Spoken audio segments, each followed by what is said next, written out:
Greetings everyone. तो आज अपन start करेंगे इंडियन कॉन्ट्रैक्ट एक्ट के one of the most important section के साथ, जो कि है सेक्शन 10। अब पहले अपन सेक्शन 10 को रीड करेंगे, फिर इसकी इन्फो को एसेंशियल्स में कन्वर्ट करेंगे जिससे और अच्छे से क्लियर हो। तो चलिए अपन इसे रीड करते हैं। Section 10, what agreements are contract. कौन से एग्रीमेंट है जो कॉन्ट्रैक्ट बनेंगे, सेक्शन 10 ये बताता है। तो अपन को भी पता है इस स्टैट्यूट का नाम क्या है, इंडियन कॉन्ट्रैक्ट एक्ट। तो अपन को सबसे पहले ये समझना है कि कौन से एग्रीमेंट्स कॉन्ट्रैक्ट बनेंगे, वो अपन को सेक्शन 10 बताएगा। All agreements are contract if they are made by the free consent of the parties competent to contract for a lawful consideration with a lawful object and are not hereby expressly declared to be void। अब ऐसे तो अपन को अच्छे समझ में आएगा नहीं, तो चलिए नोट्स पे चलते हैं। सेक्शन 10 जो है वो बात कर रहा है कौन से एग्रीमेंट्स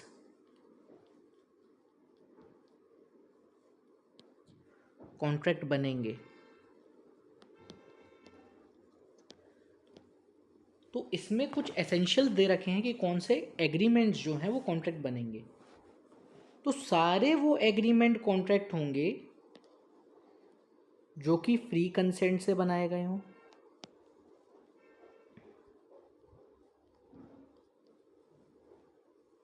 पार्टीज कॉम्पिटेंट हो, competency of parties lawful consideration हो उसमें,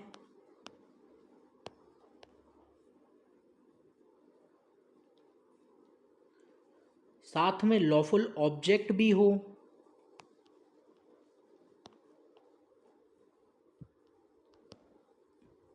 और वो लॉ के द्वारा not expressly declared void by the law. मतलब वो लॉ के द्वारा वॉइड नहीं होने चाहिए। अगर ये सारे एसेंशियल्स मीट होते हैं तो वो एग्रीमेंट क्या बन जाएगा, कॉन्ट्रैक्ट बन जाएगा।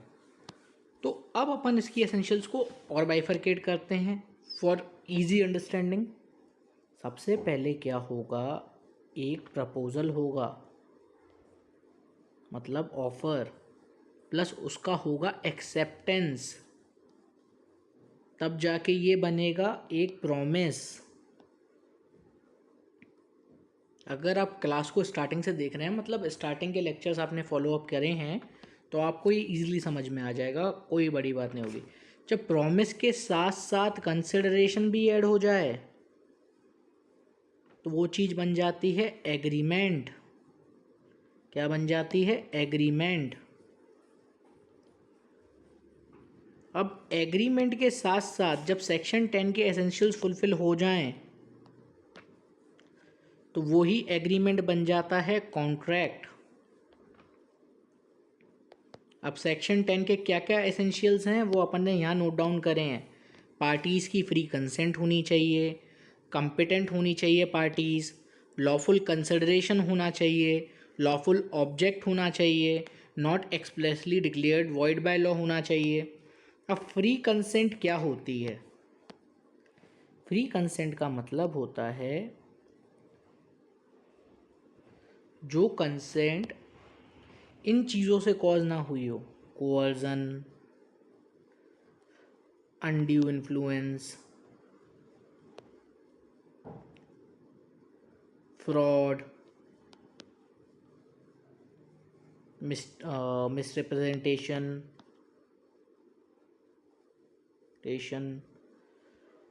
और मिस्टेक। अगर कंसेंट इन सब चीज़ों के द्वारा कॉज नहीं हुई है तो वो फ्री कंसेंट मानी जाएगी। कंसेंट का बेसिक मतलब क्या होता है, two person agreeing at same thing in the same sense. Consent का बेसिक मतलब होता है दो लोग हैं, ए ने बी से कुछ बोला, उस बात को जब बी ने सेम सेंस में अंडरस्टैंड किया और फिर एंटर हुआ वो एक कॉन्ट्रैक्ट में, तो उसे कंसेंट माना जाएगा। मतलब जो ए बोल रहा है उसे उसी सेंस में परसीव कर रहा है बी, तो इसे कंसेंट माना जाएगा। Two person agreeing at same thing in the same sense. अब फ्री कंसेंट कब नहीं होगी? जब उसमें कोअल्जन आ जाएगा, अनड्यू इन्फ्लुएंस आ जाएगा, फ्रॉड आ जाएगा, मिस रिप्रेजेंटेशन आ जाएगा, मिस्टेक आ जाएगा। कोअल्जन क्या होता है? सपोज, अब इनको इंडिविजुअली समझना ज़रूरी है। कोअल्जन का बेसिक मतलब क्या होगा? किसी को थ्रेटन करना। ये मिस्टर ए हैं, ये मिस्टर बी हैं।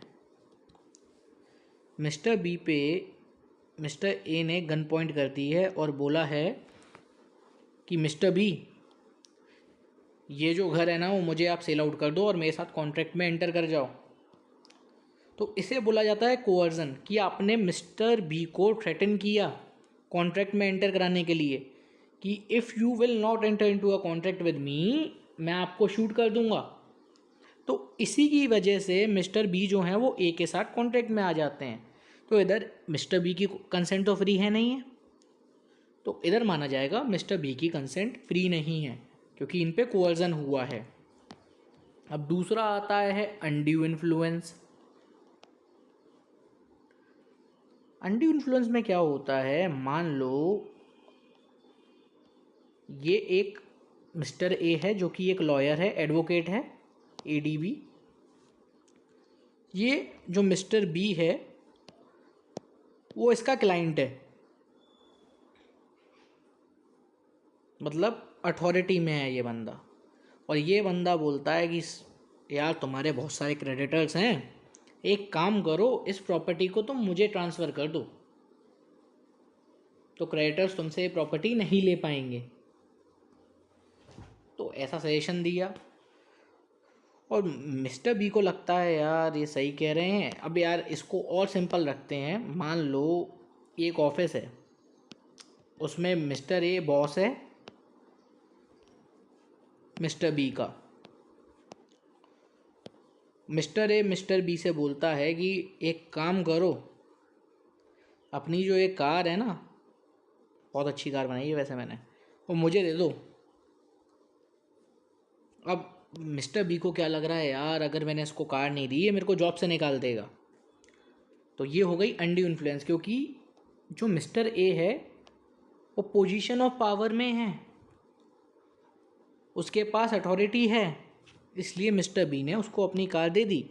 तो इधर भी मिस्टर बी जो है उसकी कंसेंट क्या है? फ्री नहीं है। तीसरा आ जाता है फ्रॉड।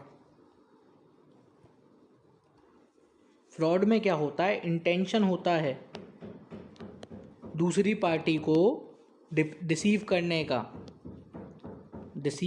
का इंटेंशन होता है फ्रॉड में।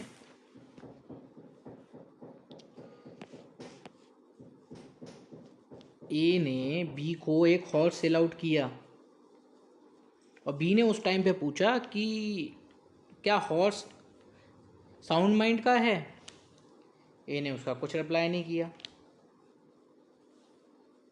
तो इसे माना जाएगा फ्रॉड, कि ए को ये मालूम था कि यार ये हॉर्स जो है वो तो अनसाउंड माइंड का है, बट उसने बी को नहीं बताया क्योंकि उसका इंटेंशन था बी को डिसीव करने का। इधर उसकी एक्टिव नॉलेज थी कि ये जो हॉर्स है वो है अनसाउंड माइंड का है, तब भी उसने उसको किसको? बी को सेल आउट कर दिया। तो इसमें कंसिडर किया जाएगा कि ए ने बी के साथ क्या कमिट किया? फ्रॉड कमिट किया। तो इधर भी फ्री कंसेंट नहीं मानी जाएगी। फिर आता है मिस रिप्रेजेंटेशन। मिस रिप्रेजेंटेशन में क्या होता है? बेसिकली आपका एज सच कोई इंटेंशन नहीं होता है सामने वाले को गलत बोलने का, बट आप बोल जाते हो, तो वो मिस रिप्रेजेंटेशन में आता है। अब मिस्टेक का आता है। फिर मिस्टेक दो टाइप का होता है, mistake of fact, mistake of law. Mistake of fact में क्या होता है? दो टाइप की मिस्टेक होती हैं, यूनिलैटरल मिस्टेक, बायलैटरल मिस्टेक। अब जहाँ पे दोनों पार्टी के तरफ से मिस्टेक है तो वो जो कॉन्ट्रैक्ट है वो वाइड हो जाएगा। अगर एक पार्टी की तरफ से मिस्टेक है तो वो वाइड नहीं होगा। और अगर मिस्टेक ऑफ लॉ है तो वो किसी भी केस में वाइड नहीं होगा, वो वैलिड ही रहेगा। Mistake of law is no excuse, मतलब हम नहीं बोल सकते कि आपको लॉ नहीं पता था इस वजह से आपने ये किया। तो ये सब चीज़ें, तो ये अपना हो गया क्या? Free consent. Competency of parties आपको सेक्शन 11 बताता है। कंपिटेंसी में क्या आता है?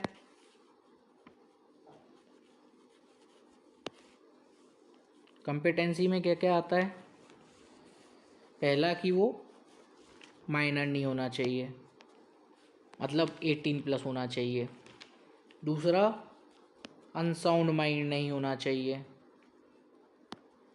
ये आपको सारी चीज़ें सेक्शन 11 बताता है कि माइनर नहीं होना चाहिए, अनसाउंड माइंड नहीं होना चाहिए, और तीसरा डिस्क्वालीफाइड नहीं होना चाहिए लॉ के द्वारा, बाय लॉ नहीं होना चाहिए। अब मान लो माइनर का मतलब तो क्या हुआ, वो 18+ होना चाहिए, माइनर नहीं होना चाहिए। बेसिकली इंडियन मेजोरिटी एक्ट बताता है कि माइनॉरिटी 18 तक कंसिडर की जाती है और 18 के बाद वो मेजर हो जाता है। दूसरा होना चाहिए, वो अनसाउंड माइंड नहीं होना चाहिए, मतलब उसके पास सेंसेस हो समझने की कॉन्ट्रैक्ट की टर्म्स क्या हैं। तीसरा, वो लॉ के द्वारा किसी डिस्क्वालीफाइड नहीं होना चाहिए, कि क्या पता लॉ ने ही उसे डिस्क्वालीफाइड कर दिया हो। ठीक है, ये हो गया अपना कॉम्पिटेंसी, कि पार्टीज कॉम्पिटेंट होनी चाहिए। तीसरा क्या आता है, लॉफुल कंसिडरेशन होना चाहिए। दोनों पार्टीज के बीच में जो कंसिडरेशन है वो लॉफुल होना चाहिए। अब मान लो ऐसा ना हो कि ए बी को सप्लाई कर रहा है कोकेन, जो कि इनलीगल है, तो कंसिडरेशन इसमें क्या हो गया, अनलॉफुल हो गया। ऑब्जेक्ट लॉफुल होना चाहिए। अब expressly declared by law void भी नहीं होना चाहिए। एक्सप्रेसली डिक्लेयर्ड क्या है, वो अपने इंडियन कॉन्ट्रैक्ट एक्ट में ही बता रखा है, section 26, agreement in restrain of marriage void. मतलब ऐसा आप कोई भी एग्रीमेंट नहीं कर सकते जो कि कॉन्ट्रैक्ट एक्ट में ही वॉइड डिक्लेयर कर दिया गया है लॉ के द्वारा। तो अगर ये सारी कंडीशंस फुलफिल हो रही हैं तो वो एग्रीमेंट क्या बन जाएगा, कॉन्ट्रैक्ट बन जाएगा। चलिए वापस रीड करते हैं।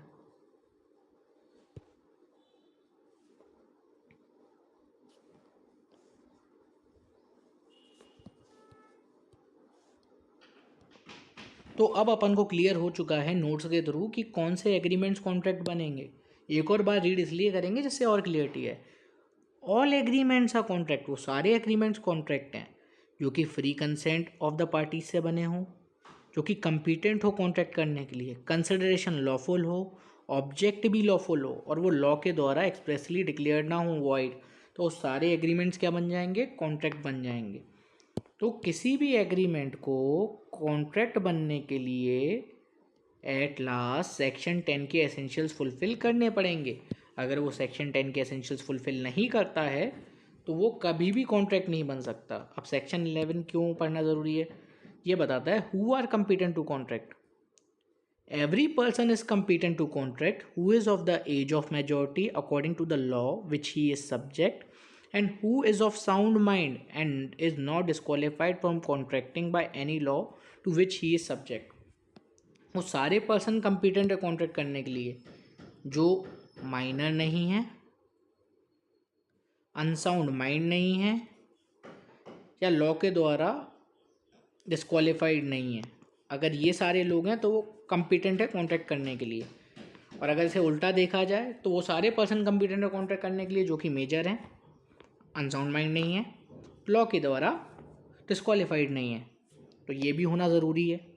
किसी भी कॉन्ट्रैक्ट में एंटर करने के लिए, कॉम्पिटेंट होने के लिए आपको मेजर होना ज़रूरी है, साउंड माइंड नहीं होना चाहिए, और डिस्क्वालीफाइड नहीं होना चाहिए। साउंड माइंड क्या होता है, साउंड माइंड का पर्सन वो पर्सन होता है जो कि सारी चीज़ें समझ पा रहा है, अपने रैशनल सेंसेस को यूज़ करके समझ पा रहा है कि भैया ए ने जो बी से बोला है वो सेम सेंस में उसे परसीव कर पा रहा है, तो वो बंदा साउंड माइंड का है। अगर वो ऐसा नहीं कर पा रहा है तो वो साउंड माइंड का नहीं है। अब सेक्शन 12 क्या बोलता है, what is sound mind for the purposes of contracting, a person is said to be of sound mind for the purposes of making a contract if at the time when he makes it he is capable of understanding it and forming a rational judgment as to its effects upon his interest। अब किसी person को sound mind का कब consider किया जाएगा, जब contract बन रहा है उस टाइम पे अगर वो कैपेबल है अंडरस्टैंड करने के लिए और रैशनल जजमेंट देने के लिए, तो उसे साउंड माइंड माना जाएगा। A person who is usually of unsound mind but occasionally of sound mind may make a contract when he is of sound mind। अब मान लो कोई पर्सन है जो कि वैसे तो अनसाउंड माइंड का रहता है मतलब कोई ल्यूनेटिक है, कभी कभार सही रहता है, कभी कभार ख़राब रहता है।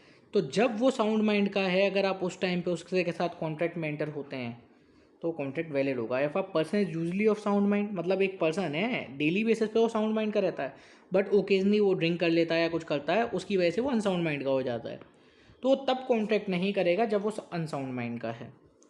As simple as that. अब सेक्शन 13 बात करता है कंसेंट की। कंसेंट डिफाइंड, टू और more persons are said to consent when they agree upon the same thing in the same sense। मतलब दो लोग, ए ने जो उसको बोला है बी को, उसने उसे सेम सेंस में परसीव किया है, तो वो कंसेंट माना जाएगा कि मतलब जैसा ए बोल रहा है वो वैसे ही उसे परसीव कर रहा है, कुछ अदर थॉट्स नहीं है उसके माइंड में, तो दोनों पार्टीज़ को कंसेंट में माना जाएगा। अब फ्री कंसेंट कब मानी जाएगी, सेक्शन 14 बताता है आपको। पहले तो उसने बता दिया कंसेंट क्या होगा, फिर वो बताता है फ्री कंसेंट क्या होगा। Section 14 free consent defined. Consent is said to be free when it is not caused by coercion as defined in section 15, undue influence as defined in section 16, fraud as defined in section 17, misrepresentation as defined in section 18, mistake as subject to provisions of section 20, 21 and 22। तो अगर consent को pollute किया है इन चीज़ों ने तो वो free नहीं मानी जाएगी। अगर उसमें कोअर्जन है तो वो फ्री कंसेंट नहीं है, अगर उसमें अनड्यू इन्फ्लुएंस है तो वो फ्री कंसेंट नहीं। नेगेटिव डेफिनेशन है बेसिकली कब कंसेंट को फ्री नहीं माना जाएगा। तो कोअर्जन है तो कंसेंट को फ्री नहीं माना जाएगा, अनड्यू इन्फ्लुएंस है तो कंसेंट को फ्री नहीं माना जाएगा, फ्रॉड है तो कंसेंट को फ्री नहीं माना जाएगा, मिसरिप्रेजेंटेशन है तो कंसेंट को फ्री नहीं माना जाएगा, और मिस्टेक है तो भी कंसेंट को फ्री नहीं माना जाएगा। Consent is said to be so caused when it would not have been given by but for the existence of such coercion, undue influence, mistake, misrepresentation or mistake। अब section 15 बताता है कोअर्जन क्या है। Section 15 coercion defined. Coercion is committing और threatening to commit any act forbidden by Indian penal code. अब उसे BNS बोल सकते हो, आपको BNS आ चुका है। और द अनलॉफुल डिटेनिंग और threatening to detain any property to prejudice any person whatever with the intention of causing any person to enter into an agreement. Coercion क्या होता है बेसिकली, कोई भी ऐसा ऑफेंस करना जो कि फॉरबिडन है बाय IPC सामने वाली पार्टी के साथ, जिससे वो कॉन्ट्रैक्ट में एंटर हो जाए, या फिर किसी को अनलॉफुली डिटेन करना या थ्रेटन करना कि हम आपको डिटेन कर लेंगे, कहीं पे बंद कर देंगे, या किसी की प्रॉपर्टी को डिटेन कर लेना, तो उसे कोअर्जन माना जाएगा। अगर कोअर्जन के अंडर में कोई भी पर्सन क्या बोलते हैं कॉन्ट्रैक्ट में एंटर करता है तो वो कॉन्ट्रैक्ट क्या होगा, वॉइडेबल होगा। मतलब वो जो पार्टी है जिसकी कंसेंट फ्री नहीं थी, कभी भी कोर्ट में जाके उसको वॉइड डिक्लेयर करा सकती है, डिक्लेयर। तो ये बेसिक मतलब है इसका। ये हो गया कोअर्जन जो कि सेक्शन 15 में बता रखा है। सेक्शन 16 क्या बोलता है, अनड्यू इन्फ्लुएंस के बारे में बात करता है। Undue influence defined. A contract is said to be induced by undue influence where the relations subsisting between the parties are such that one of the parties is in a position to dominate the will of the other and uses that position to obtain an unfair advantage over the other। जब दो parties के बीच में relations ऐसे subset कर रहे हों कि एक पार्टी उस पोजीशन में हो कि वो डोमिनेट कर सकता है किसी दूसरी पार्टी की विल, तो उसे अनड्यू इन्फ्लुएंस बोला जाएगा। सपोज़ ए एक फादर है वो बी के साथ एंटर करता है एक कॉन्ट्रैक्ट में कि ये जो तुम्हारी प्रॉपर्टी है ना मेरे को सस्ते में सेल आउट कर दो, 20 लाख की है 10 लाख रुपए में दे दो, तो इसे अनड्यू इन्फ्लुएंस माना जाएगा क्योंकि वो पोजीशन में है डोमिनेट करने की उसकी विल को, तो इसलिए अनड्यू इन्फ्लुएंस होगा। इन particular and without prejudice of the to the generality of foregoing principle, a person is deemed to be in a position to dominate the will of the another where he holds a real or apparent authority over the other or where he stands in a fiduciary relationship to the other। मतलब उसकी real and appoint authority है। मतलब मान लो master servant relationship, या फिर मान लो कोई job में है, ए है बॉस है, बी उसका एम्प्लॉई है। ए ने बोला बी से मेरे को अपनी कार सेल आउट कर दो जो कि 15 लाख रुपए की है मात्र 5 लाख रुपए में, तो रियल और अपैरेंट अथॉरिटी है। फिड्यूशियरी रिलेशनशिप क्या होता है, जहाँ पे ट्रस्ट का रिलेशनशिप होता है। B. Where he makes a contract with a person whose mental capacity is temporarily or permanently affected by reason of age, illness, mental or bodily distress. अब मान लो वो जो पर्सन है वो टेम्परेली या परमानेंटली किसी मेंटल कैपेसिटी से deal कर रहा है, किस रीज़न की वजह से, एज की वजह से, इलनेस की वजह से, मेंटल और बॉडली डिस्ट्रेस की वजह से, तो भी उसे अनड्यू इन्फ्लुएंस में माना जाएगा. Where a person who is in a position to dominate the will of another enters into a contract with him and the transaction appears on the face of it or on the evidence adduced to be unconcisable, the burden of proving that such contract was not induced by undue influence shall lie upon the person who in the position to dominate the will of the other. मतलब court में burden of proof किस पे रहेगा कि सामने वाला के ने अनड्यू इन्फ्लुएंस कॉज किया है नहीं किया है. उसका बर्डन रहेगा उस पर्सन पे जो डोमिनेट करने की पावर में था, विल को डोमिनेट करने की पावर में था. सेक्शन 17 बोलता है फ्रॉड के बारे में. Fraud means and includes any of the following acts committed by a party to a contract with the is connivance और by his agent with intent to receive another party thereto और his agent to induce him to enter into contract. मतलब कोई भी party अगर दूसरी party को deceive करती है तो उसे फ्रॉड माना जाएगा. The suggestion as a fact of which is not true by one who does not believe it to be true. मतलब उसको पता है कि ये चीज़ फैक्ट जो वो बता रहा है वो सच नहीं है, पर भी वो सामने वाली पार्टी को बता देता है, तो वो फ्रॉड कर रहा है. The active concealment of a fact by one having knowledge of believe of the fact. मान लो उसको पता है यार ये हॉर्स जो है वो अनसाउंड माइंड का है, सही नहीं है, इसको कोई ना कोई बीमारी है, उसे पता है, तब भी उस फैक्ट को उसने कंसील किया है नॉलेज होने के बाद भी, तो वो फ्रॉड की कैटेगरी में आएगा. A promise made without any intention performing it. मतलब सामने वाली पार्टी ने ये बोला है कि एक काम करो मैं आपको परसों वो चीज़ डिलीवर कर दूंगा, जबकि उसने मन में उसके क्लियर है कि ऐसा मैं कुछ करने नहीं वाला हूँ, तब भी वो फ्रॉड की कैटेगरी में आएगा. Any other act fitted to receive. कोई भी ऐसा एक्ट जो कि रिसीव कर दे. Any such act omission law special declare to be fraudulent, तो वही फ्रॉड की कैटेगरी में आएगा. फिर मिसरिप्रेजेंटेशन आ जाता है. Section 18. Misrepresentation means and includes the positive assertion in a manner not warranted by the information of the person making it that which is not true though he believes it to be true. मतलब उस party को लगता है यार ये सही है, पर उसे पता पक्का श्योर नहीं है कि ये सही है या नहीं है, तो वो मिसरिप्रेजेंटेशन की कैटेगरी में आएगा. Any breach of duty which without an intent to receive gains an advantage to a person committing it और by one claiming under him by misleading another to his prejudice और to prejudice of any one claiming under him. ये सब हो गया. Section 18 इतना important नहीं है. Voidability of agreements without free consent. अब मान लो कोई एग्रीमेंट है जो फ्री कंसेंट से कॉज नहीं है, उसे वॉइड डिक्लेयर कराना है कोर्ट में जाके, तो कैसे वॉइड डिक्लेयर होगा, वो सेक्शन 19 बताता है अपन को. सेक्शन 19 बोलता है voidability of agreements without free consent when consent to an agreement is cause by coercion, fraud और मिसरिप्रेजेंटेशन. अब इसमें 3 चीज़ों की बात करता है. अगर कंसेंट है जो कि कॉज की गई है कोअर्जन, फ्रॉड या मिसरिप्रेजेंटेशन के द्वारा, तो जो agreement is a contract voidable at the option of the party whose consent was so cause. मान लो ए और बी के बीच में कॉन्ट्रैक्ट एंटर हुआ कि अपना घर मेरे को सेल आउट कर दो, बी की कंसेंट फ्री नहीं थी, तो जिसकी कंसेंट फ्री नहीं थी वो कोर्ट में जाके उसे क्या करा सकता है, वॉइडेबल डिक्लेयर करा सकता है. मतलब इस केस में बी जाएगा उस कॉन्ट्रैक्ट को वॉइडेबल डिक्लेयर कराने. whose consent was so caused. A party to a contract whose consent was caused by fraud, misrepresentation may, if he thinks fit, instead a contract shall be performed, and that he shall be put in a position in which he would have been if the representative made had been true. मतलब वो ये भी बोल सकता है कि आप इस कॉन्ट्रैक्ट को परफॉर्म कराओ पर मेरे को ये बेनिफिट दिलाओ. अब एक्सेप्शन क्या है.